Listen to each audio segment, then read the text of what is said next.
Deep water train rescue.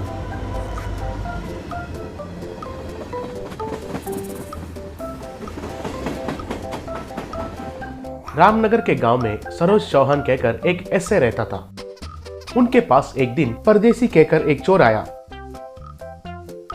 उनको देखकर सरोज, अरे तुम इधर कैसे? परसों ही जेल जाकर आया था ना, फिर कौन सा गंदा काम किया है तुमने? आप भी ना सर, बस स्टॉप में सो गया तो पकड़कर गलत केस लगाकर जेल में डाल दिया है अन्याय से। वो छोड़िए सर, आपको एक सीक्रेट कहने के लिए आया हूँ सर। सीक्रेट क्या है? तुम्हें कोई चोरी किया हुआ सोने के बारे में कुछ इन्फॉर्मेशन मिला है क्या? सर सोने के बारे में नहीं, लेकिन एक जल राक्षस के बारे में पता चला है सर। उसका अंत आपको ही करना होगा सर। उसको आप तुरंत अरेस्ट करके हमारे गांव का ट्रेन को आपको बचाना चाहिए सर। अरे तुम क्या कह रहे हो? मुझे तो कुछ समझ में नहीं आ रहा है। पहले वो राक्षस कहाँ है दिखाओ, बाद में क्या करना है मैं सोचता हूँ। कहकर परदेसी एसए और एक कांस्टेबल तीनों मिलकर डीप वाटर ट्रेन ट्रैक के पास गए। अब उनके सामने से एक ट्रेन उस डीप वाटर ट्रैक पर जाने लगा।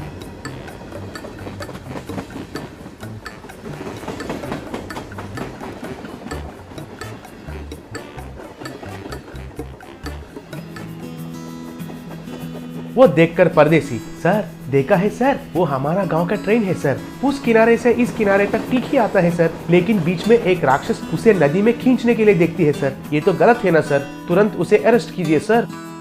अरे इस नदी में राक्षस है कहकर तुमको किसने कहा? और कौन कहता है सर, ट्रेन का ड्राइवर ने कहा था। अगर चाहिए तो आपको सबूत भी दिखाता हूँ सर। वो सुनकर मन में सरोज, अरे इस ट्रैक में तो कुछ गड़बड़ है। उसके बारे में छोड़कर वो ड्राइवर इस नमूने से कुछ तो कहकर भेज दिया होगा। हमें धीरे से इधर से साइड होना चाहिए। सोचकर परदेसी से, ठीक है परदेसी, मुझे बोला है ना, मैं उस राक्षस को अरेस्ट करता हूँ। तुम सुकून से तुम्हारा गाँव जाकर रेस्ट ले लो। कहकर उधर से कांस्टेबल के साथ चला गया।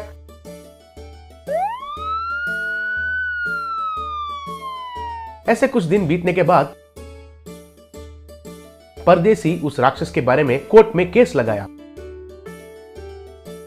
अब कोर्ट में सरोज से जज, व्हाट मिस्टर सरोज, परदेसी जो कह रहा है वो सच है क्या? उस पानी का राक्षस को अरेस्ट करता हूँ कहकर बाद में उसके बारे में ही छोड़ दिया है कह रहा है। उधर क्या हो रहा है, क्या ये मैं जान सकता हूँ? सर ये आदमी तो पागल है सर। पानी का राक्षस कहीं रहता है क्या? ये तो जानबूझकर कोर्ट को गलत रास्ते में ले जा रहा है सर। ऐसे वालों को छोड़ना नहीं चाहिए, कठिन सजा देना चाहिए सर। वो तो इसको मिलेगा ही। पहले इसने जो बोला उस पानी राक्षस को मैं देखना चाहता हूँ। पहले उसको जो देखा उस ट्रेन ड्राइवर और कुछ गवर्नमेंट ऑफिशियल्स को उस पानी का राक्षस के पास आने के लिए कहिए। अब जज के साथ परदेसी, एसआई, ट्रेन ड्राइवर और कुछ गवर्नमेंट ऑफिशियल्स सब लोग उधर गए। इतना ही नहीं, वो देखने के लिए उधर बहुत सारे लोग इकट्ठा भी हो गए थे। अब जज देख रहा था तो वो डीप वाटर में से ट्रेन जा रहा था।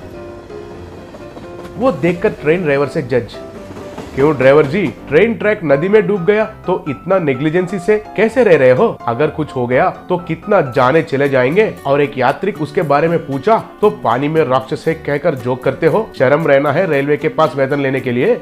सर उस ट्रैक को तो प्राइवेट वालों को कॉन्ट्रैक्ट पर दिया है सर। उनको पहले ही इन्फॉर्म किए थे, लेकिन फिर भी बहुत नेग्लेक्ट कर रहे हैं वो लोग। वे बड़े लोग होने के वजह से हम जो कह रहे हैं वो नहीं सुन रहे हैं सर। ओहो, कौन है वो बड़े लोग? मुझे भी बोलिए, सुनकर खुश हो जाता हूँ। सर वो तो मिनिस्टर सोनू शर्मा जी का कंपनी का कॉन्ट्रैक्ट है सर।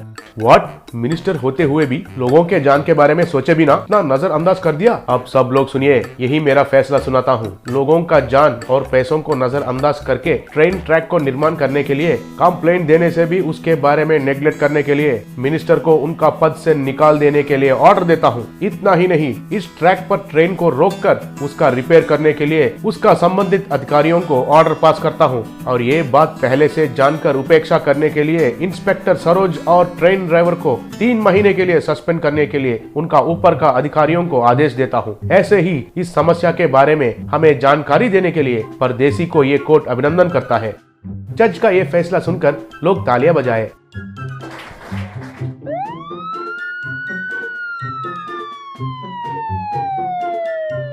सब लोग चले जाने के बाद लोग परदेसी का बहुत प्रशंसा किए।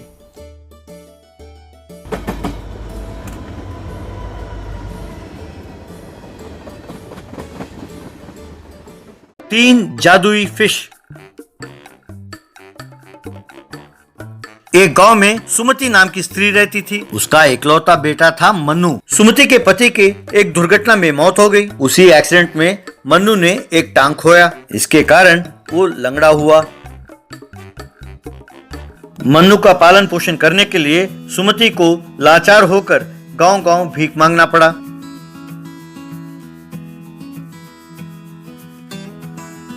इस तरह सुमति मन्नू को लेकर रामपुर नाम के गांव पहुंची। रामपुर गांव के लोगों ने सुमति और मन्नू की कोई कदर नहीं की।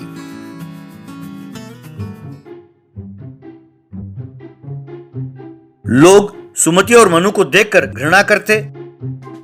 एक दिन सुमति और मन्नू उस गांव के तालाब के पास जरा सहमे सहमे से खड़े थे। एक औरत उनके पास आई। आप दोनों चिंतित क्यों हो? इस गांव में सब किसान हैं, सब मेहनत से काम करते हैं, इसीलिए कोई भी आपको भीख नहीं डालेगा। हम गांव वालों का मानना है कि भीख मांगना आलसी लोगों का लक्षण है, पर यदि तुम किसी के भी घर जाकर काम मांगोगी तो तुम्हें जरूरत हो या ना हो, वो तुम्हें जरूर काम देंगे। अगर तुम मेहनत करके काम करना चाहती हो तो इस गाँव में रहो, वरना कहीं और चली जाओ। मैं तो मेहनत करना चाहती हूँ बहन, पर मेरे बेटे को देखकर मुझे किसी ने कोई काम नहीं दिया। किसी से भी काम मांगा तो मेरे बेटे को देखकर तरस खाकर मेरे हाथ में 10 या 20 रुपए दे देते। इसीलिए लाचार होकर भीख मांगते हुए हम गांव-गांव भटक रहे हैं। अगर मुझे काम देंगे तो मैं खुशी खुशी काम करूंगी। तब तो ठीक है, तुम उस झोपड़ी में रह सकती हो, वो झोपड़ी मेरी है। कहकर वहाँ से चली गई।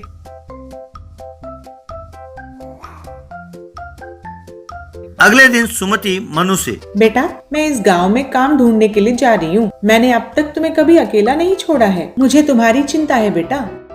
तुम चिंता ना करो माँ, अब मैं बड़ा हो गया हूँ। मैं उस तालाब के किनारे बैठकर उन मछलियों के साथ खेलूंगा माँ। तुम मेरी चिंता छोड़ो, तुम जाओ माँ। सुमति गांव में काम ढूंढने के लिए गई। मन्नू तालाब के किनारे गया।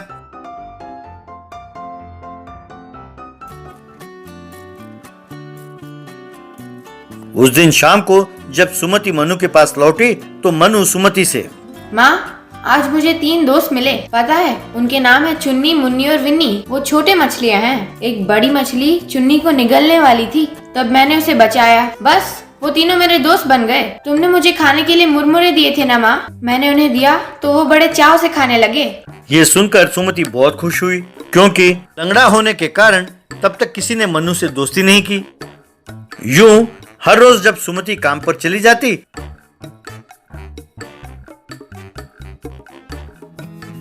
तो मनु तालाब के किनारे जाता और चुन्नी, मुन्नी, विन्नी कह के बुलाता तो ये तीनों मछलियां मनु के पास जाती। मनु उन्हें कुछ ना कुछ खिलाता और शाम तक उनके साथ खेलता।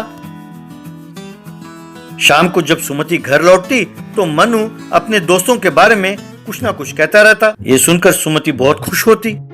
एक बार उस गांव में एक बहुत बड़ा तूफान आया। रामपुर के सारे खेत पानी में डूब गए। बहुत सारे लोगों का घर हवा में उड़ गया। बहुत सारे जानवर भी मर गए। सारा गांव दुख में डूबा हुआ था। सुमति मनु से, बेटा अब हमें इस गांव को छोड़कर जाना होगा। क्यों माँ, अब तक हम जिन गांव में गए उनमें से सबसे बढ़िया गांव यही है। तुमने तो कहा था कि हम यहीं रहेंगे, अब हम दूसरे गांव क्यों जाएं माँ? बेटे इस तूफान की वजह से सिर्फ हम नहीं, बहुत सारे लोगों को गांव छोड़ना पड़ रहा है बेटा। घर बार, खेत सबका भारी नुकसान हुआ है बेटा। परिस्थिति को फिर से सुधरने के लिए काफी समय लग जाएगा बेटा। घर को ठीक करने के लिए किसी के पास पैसे नहीं है बेटा, इसीलिए हमें ये गाँव छोड़ना पड़ेगा। पर मेरे दोस्तों को भी अपने साथ ले जाना होगा। तब माँ और बेटे मिलकर तालाब के किनारे पहुंचे। तब मन्नू जोर से, चुन्नी, मुन्नी, विन्नी कहाँ हो? जल्दी आओ, हम दूसरे गांव जा रहे हैं। पर वो मछलियां नहीं आईं। उसने कई बार बुलाया, फिर भी वो नहीं आईं। तब सुमति मनु से, वो बेचारे इस तूफान में मर गए होंगे बेटा, चलो चलते हैं, काफी देर हो चुकी है। तब मन्नू रोने लगा। मैं अपने दोस्तों के बगैर कहीं नहीं जाऊंगा, कहकर वहीं बैठ गया। सुमति समझ नहीं पाई कि वो क्या करे। तभी 3 बहुत बड़ी मछलियां तालाब के किनारे पहुंची। उनमें से एक मछली हीरे की थी, एक मछली सोने की और एक मछली रुपयों से बनी थी। मन्नू और सुमति उन्हें हैरान होकर देखने लगे। उनमें से एक मछली, मन्नू, हम ही तुम्हारे दोस्त हैं, चुन्नी, मुन्नी और विन्नी। हम पाताल लोक के राजकुमारियां हैं। किसी श्राप के कारण हमें इस तालाब में रहना पड़ा। तुमने हमें खतरे से बचाया था। तुम हर रोज हमें खाना खिलाते थे। हम तुम्हारा ये एहसान कभी नहीं चुका सकते। आज हम श्राप से मुक्त हो गए हैं। हम अपने लोग लौट रहे हैं। तुम्हें जो वर चाहिए मांगो। मुझे कुछ नहीं चाहिए। इस तूफान की वजह से बेचारे गांव वाले बहुत तकलीफ में हैं। सब ये गांव छोड़कर जाना चाहते हैं। तुम उनके लिए कुछ कर सकते हो तो करो। मन्नू, तुम वाकई महान हो। तुम हमारे दोस्त हो। ये कहते हुए हमें बहुत गर्व महसूस होता है। सोने के मछली के मुंह से सोने के सिक्के गिरने लगे और वहाँ सोने का ढेर लग गया। हीरे के मछली के मुंह से हीरे गिरे और वहाँ हीरों का ढेर लग गया। और रुपए वाले मछली के मुंह से रुपए के गड्डियां गिरने लगी और रुपए के ढेर लग गए। मन्नू, इन पैसों से तुम गांव को फिर से बसाओ। हम तुम्हारे टूटे हुए टांग को ठीक करते हैं। हम समंदर में रहते हैं। तुम्हें जब भी किसी भी चीज की जरूरत हो तो हमें जोर से पुकारो। हम आ जाएंगे और तुम्हारी मदद करेंगे। कहकर वे तीनों मछलियाँ वहाँ से गायब हो गयीं। मन्नू का पैर ठीक हो गया। मन्नू और सुमति बहुत खुश हुए। उन मछलियों ने जो पैसे दिए थे उनसे रामपुर गाँव को फिर से बसाया। सारा गाँव उन्हें प्रणाम करने लगा। रामपुर गांव वालों ने फिर से घर बनाया और पशुओं को खरीदकर फिर से खेती करने लगे। और मन्नू और सुमति गांव में बहुत खुशी खुशी रहने लगे।